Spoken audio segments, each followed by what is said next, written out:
What is up, guys? It is Dan Allen here, bringing you a first video, Shadow of Mordor and Shadow of Mordor 2 sequel ideas. Is it confirmed?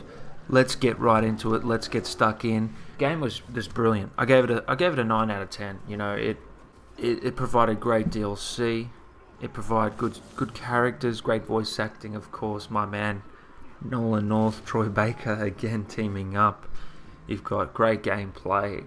Borrows from the Assassin's Creed mechanics and the Batman mechanics, meshes them kind of together into a great experience in this Middle Earth world. And is there going to be a number 2? You'd wanna hope so, and you'd probably guess yes.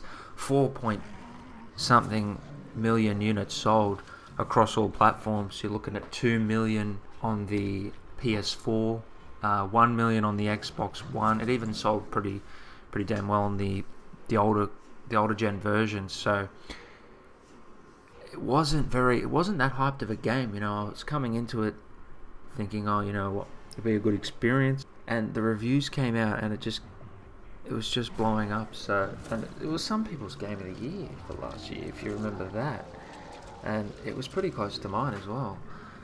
But yeah, is there going to be a sequel? If you look at the ending of the game, you'd think so. It does open up for a possible sequel, and the sales almost guarantee it to have a sequel, and you'd be thinking they're developing it right now. That's my prediction, that they are actually developing the game right now, or even at the design stages. But in terms of things we want to see, I think we want to see that mechanic of the orcs and the system they've put in place there, the ranking system. We want to see that more fleshed out. They've done such a good job with that mechanic, and it's really unique, and that's what made the game so good, in my opinion. But a much bigger world would be great. More of Mordor to see, maybe more iconic places that we know about. More side missions, diverse side missions. The side missions there was about 6 or 7, I think, and they're all different in their own right. Some more generic than others, but more. There's plenty of ideas they could explore there for more side missions to keep it fresh.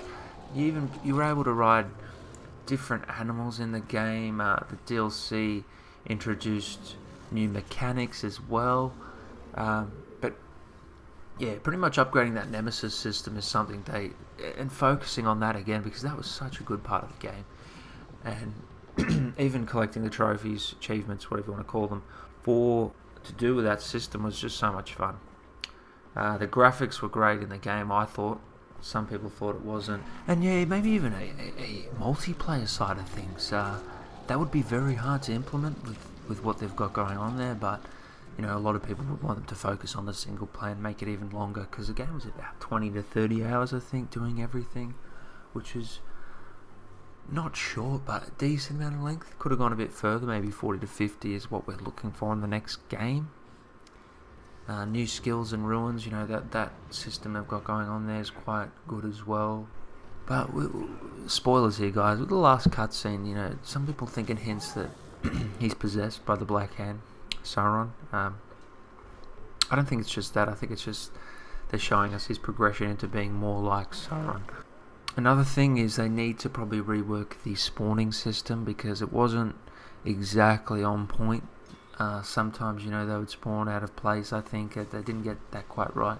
Let me know your thoughts on that. But yeah, maybe a dynamic weather system. These are all just little things, because the game was so good, and I hope it doesn't fall into that Far Cry kind of system where they just Far Cry 3, great game, much better than 2 and 1 in my opinion.